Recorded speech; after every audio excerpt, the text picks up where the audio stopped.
बिस्मिल्लाहिर्रहमानिर्रहीम। ख़ातिन हज़रात, अख्तर अब्बास का सलाम पहुँचे। एक ऐसी कॉल मौसूल हुई जो दुल्हन की थी और जो चंद घंटे के बाद ब्याही जाने वाली थी और ब्यूटी पार्लर में वो बैठी रो रही थी।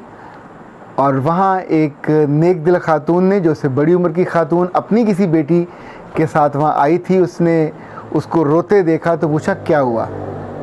उसने कहा कि मैं एक ही बेटी हूँ और मेरी माँ भी एक ही बेटी थी, ना मेरी खाला है ना मेरी कोई बहन। अब मुझे कौन बताए कि आज शब मेरे साथ क्या होने वाला है।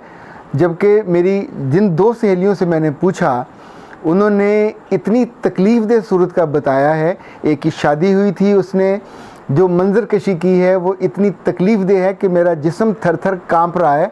और मुझे अभी जो ब्यूटिशियन है उसने भी पूछा है कि तुम्हें बुखार क्यों हुआ है।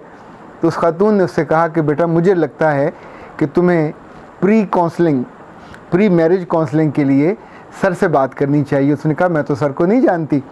तो उसने कहा कुछ लोगों को हम नहीं जानते होते, पर रब ने उनके यहाँ खैर रखी होती है। ये वो सारी बातें जो वो बच्ची है जो मुझे बता रही है, जिससे पहली दफ़ा, और उस खातून ने, मैं उस खातून को भी नहीं जानता, लेकिन इस कॉल के बाद उस बच्ची ने जितनी मोहब्बत से दुआएं दी, जितने तयक्कुन और यकीन के साथ इस शानदार सफ़र के आगाज़ का अब उसने अज़्म किया, इनफैक्ट वो शायद आपके पूरे दिन की जो कीमत होती है वो वसूल हो जाती है। ख़ातिन हज़रात, मुझे कोई 15-20 साल ह्यूमन रिसोर्स मैनेजमेंट के कंसल्टेंट के तौर पे पाकिस्तान में काम करने का मौका मिला। बड़े बड़े अदारों में काम किया, उनके लोगों के इंतखाब के लिए हम जाते थे, उनकी हायरिंग करते थे। फिर जिन अदारों में मैं काम कर रहा होता था वहाँ उनकी पूरी एनालिसिस होता है, अप्रेज़ल होती है कि किस बुनियादों पे उनको अपने प्रमोट करना होता है। ये पूरा प्रोसेस बहुत मज़े का, दिलचस्प और तवील होता है। और इसमें सबसे जो मज़े की चीज़ होती है कि जब हम नए लोगों को हायरिंग करते हैं तो उनकी ओरिएंटेशन होती है।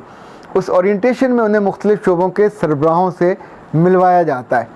हर अदारे में कोई ना कोई ऐसा बंदा ज़रूर मिल जाता है कि जो उस नए लड़के को जब लेके जा रहा होता है, मिसाल के तौर पे वो चीफ़ अकाउंटेंट से मिलवाने जा रहा है या मार्केटिंग डायरेक्टर से मिलवाने जा रहा है, तो वो रास्ते में उससे पूछेगा तुम तो इतने खूबसूरत हो, इतने गुड लुकिंग हो, तुमने डिग्री क्या की। वो बताएगा मैंने MBA किया फाइनेंस में या मार्केटिंग में। तो वो उनसे कहेगा किथे फंस गए हैं, अपनी जवानी नू किथे फसाउण लगा है, ते बहुत ही भैड़ा अदारा। It's one of the worst institution in Pakistan पे जहाँ पे तुम काम करने आए हो, तुम्हें किसी और अदारे में जाना चाहिए था। तो कभी कभी उन लड़कों में से कोई उससे पूछ लेता कि सर आप किस शोबे में हैं, तो वो बताते कि जिसमें तुम जा रहे हो मैं भी उसी में मटियो कटा हो रहा हूँ। तो वो पूछते थे कि सर आप कितने सालों से हैं, तो वो बताते थे 12 साल से। तो जब वो वापस आते थे मुलाकात के बाद और इस दुख भरी कहानी के बाद, वो बताते थे कि सर हमारा दिल अब डर रहा है कि नौकरी करें या ना करें या किसी और जगह इंतज़ाम कर लें। तो मैं उनसे पूछता होता था कि प्यारे बच्चे, अल्लाह ने अकल दी हुई है, कभी ये पूछा उस बंदे से कि तू जो इस घटिया कंपनी में पिछले 12 साल से काम कर रहा है और एक दफ़ा भी इस्तीफ़ा नहीं दिया, तुम्हें धक्के दे के उन्होंने कभी निकालने की कोशिश की होगी, फिर भी तुम मिन्नतें तरले करके वापस आ गए हो, तो आखिर क्या चक्कर है कि तुम यहाँ क्यों रुके हुए हो। हम कहते हैं ये बूटाज होते हैं। ये बूटा हर अदारे में होता है जो पहले से मौजूद होता, पर नए आने वाले की जड़ें नहीं लगने देते। यही बूटे और बूटियाँ हमारी ज़िंदगी में भी होते हैं। जिस लड़की ने ये बताया, 1 साल पहले बताया होगा, 6 माह पहले बताया होगा, ख़ुद वो प्रेग्नेंट होके मज़े ले रही है, ख़ुद उसने हनीमून भी बनाया, तो नहीं बताया होगा कि हनीमून का मतलब क्या है, यानी सबसे मीठा शहद, और वो भी मून के साथ। आप सोचिए कि जो एक रोमांटिक चीज़ थी वो तो अपने पास रख ली, और जो एक हवा था बताने वाला, तकलीफ़ के बाद वो बताई। और मैंने उस बच्ची से कहा कि बेटा, बहुत मुमकिन है कि जब तुम शादी के पहली शब गुजारने के बाद उससे मिलो और उसको कॉल करो और तुम बताओ कि जो तुमने बताया ज़िंदगी तो बिल्कुल वैसी नहीं है, ये तो शायद सबसे शानदार और सबसे लजीज ज़िंदगी है, और तुमने जिस बात का पूरा मंजर कशी की थी कि इतनी तकलीफ़ होगी और ऐसा होगा और वैसा होगा, वो तो नहीं हुआ। तो वो हंसते हुए कहेगी बस मैं तो तुम्हें I was making a fool of you. अब सोचिए उसका वो जुमला बूटे वाला और बूटी वाला इस गरीब की रूट्स को वहाँ नहीं लगने देगा। उस बच्ची के साथ को मुझे पौना घंटा उसको बताना पड़ा, उसको समझाना पड़ा, और चंद बातें सिर्फ उसकी ज़िंदगी में यूँ समझिए पूरा उसका रुख मुतय्यन हो गया। मैंने उससे कहा बेटा अगर देखें ये जो भी हम प्री मैरिज काउंसलिंग होती है इसका फ़ायदा ही इसलिए होता है कि किसी मौके पे आप मेन मोटरवे पे जाते जाते डर के मारे नीचे उतर जाओगे, नीचे खड्डे हैं, नीचे कच्ची सड़क भी नहीं है, नीचे को साथ सर्विस रोड भी नहीं है। तो इस ज़िंदगी में जब रब आपको लोगों की गवाहियों के साथ 400 बंदा है जो आपको उस ट्रैक पे चढ़ा रहा है, उस रिश्ते में जहां आपका एक एक कदम शहजादियों की तरह जा रहा है, आपको पहले उपटन लगा के नहलाया धुलाया, ब्यूटी पार्लर पे पहुंचाया गया, सबसे महंगे कपड़े आपकी पसंद के आपके लिए ढूंढे गए, आपको अच्छी तराश खराश का बनाया गया, पूरा जिस्म आपका फूलों से और खुशबू से महकाया गया, और फिर आपको उस कमरे में पहुंचाया गया जिसे हुजला अरूसी कहा जाता है, जिसमें जाने की आरजू में सारी उम्र आपकी कटती है। रोज़ आप ख्वाब देखते हैं, रोज़ दुआएं करते हैं, और फिर किसी एक बेवकूफ़ की वजह से उस रात को, उस शब को आप एक अजाब अपने लिए बना के तसव्वुर में खड़े हो जाते हैं। फिर मैंने उससे कहा उस लम्हे को लोग इंतज़ार करते हैं जब मियाँ आके घूंघट उठाता है, आके वो अंगूठी पहनाएगा या सेट पहनाएगा या तोहफ़ा देगा, यानी ये एक नई ज़िंदगी का आगाज़ होने वाला है। मुझे याद है जब मेरी शादी होने वाली थी तो पाकिस्तान के बड़े मारूफ और मकबूल नावल निगार थे तारिक इस्माइल सागर साहब, मेरी उनसे उस ज़माने में बहुत दोस्ती थी, तो मुझे वो अल्फला सिनेमा की कंटीन में लेके गए और आके उन्होंने बिठाया और चाय का ऑर्डर दिया और कहा अख्तर अब्बास साहब, अच्छा जो आपको मुखलस लोग होते हैं वो हमेशा याद रहते हैं, वो दूर हों वो करीब हों, आप उनकी नेकी कभी नहीं भूलती। उन्होंने मुझे बिठाने के बाद जो 2 बातें बताईं, आज वो 2 बातें सोने की बातें हैं, इसलिए कि जब मेरे पास केसेस आते हैं शादियों के और लोगों की टूटने वाली शादियों के और दुख देने वालियों के, उसमें वो दोनों बातें बुनियादी वजह होती हैं जिनका लोगों को इल्म नहीं होता, या मिसकॉन्सेप्शन की वजह से वो अच्छी खासी हलाल चीज़ को हराम कर लेते हैं। हलाल वो होती है जिसको मेरे रब ने हलाल किया, कहा जायज़ है करो, हराम वो है जिससे मना किया, जिसकी वजह से रिश्ता टूट जाता है, जिसकी वजह से रब की नाराज़गी वाजिब हो जाती है।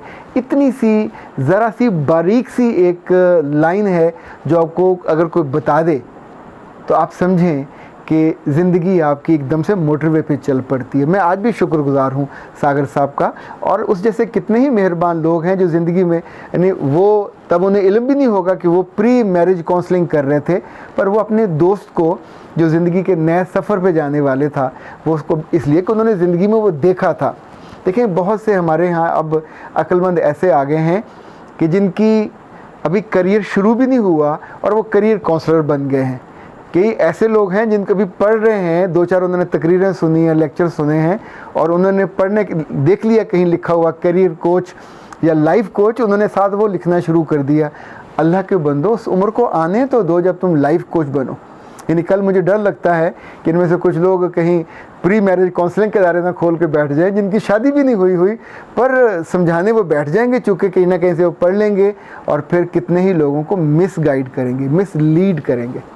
तो उस बच्ची को मैंने जो 3 या 4 चीज़ें बताई, मेरा जी चाहता कि मैं आपको बताऊं, पर शायद इतनी अभी भी हमारे यहाँ बहुत ओपननेस नहीं है कि बताया जा सके, पर मैं उसका हल्का सा ग्लिम्स आपको ज़रूर देना चाहूँगा कि इन बच्चियों को आप बता सकें जिनकी शादी होने वाली है कि ज़िंदगी का सबसे शानदार दौर है जो आपका ज़िंदगी में आ रहा होता, तोहफ़ा बन के, अनायत बन के, एक सबसे लजीज चीज़ बन के, और उससे आप डर खाओगे तो बिल्कुल सिमट जाओगे।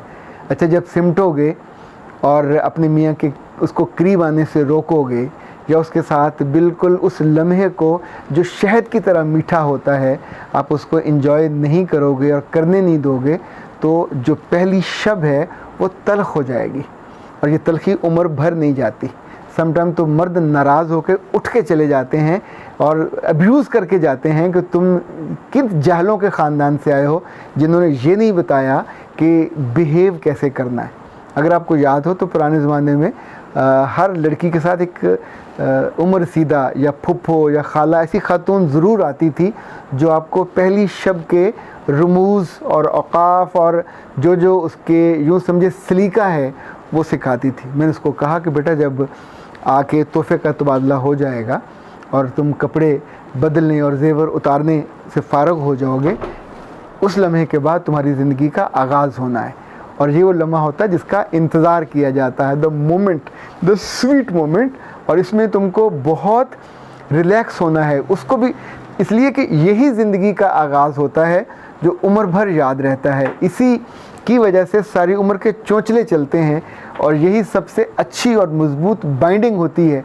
जिस रिश्ते में ये बाइंडिंग नहीं होती, जितना मर्ज़ी वो दौलतमंद हो, जितना मर्ज़ी वो ताकतवर हो, जितना मर्ज़ी वो मनसबदार हो, जहाँ ये बारीकी नहीं है, जहाँ ये कुर्बत नहीं है और उन लम्हों की खुशी नहीं है, उन लम्हों की स्वीटनेस नहीं, इसीलिए तो अच्छे ख़ानदान वाले बच्चे और बच्ची को पे हनीमून पे भेजते हैं ताकि एक दूसरे को और समझें, एक दूसरे को और करीब आएँ और उन सारी चीज़ों को, उन सारी नज़ाकतों को जो उनके लिए पहले एक सिर्फ ख्वाब था, ख्याल था, एक यूँ समझें कि जैसे एक मुअम्मा था, तो वो मुअम्मा हल होने का जो वक्त है वो हमेशा आपकी खुशी को बढ़ाता है कि आपने उस राज को पा लिया, उस प्रोसेस को पा लिया और आप उसका हिस्सा बन गए। तो ज़ाहिर है यहीं से आपकी ज़िंदगी की खुशियाँ और अच्छा वक्त शुरू होने वाला होता है। तो प्लीज़ ऐसे बूटों और बूटियों की बातों में आके कभी अपनी ज़िंदगी को और अपनी खुशी को और खुशी के लम्हात को खौफ के नज़र मत कीजिए कि बाद में आपको परेशानी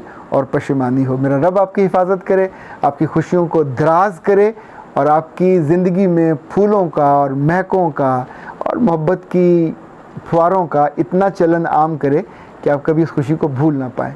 अख्तर अब्बास को इजाज़त दीजिए। अस्सलाम वालेकुम व रहमतुल्लाह।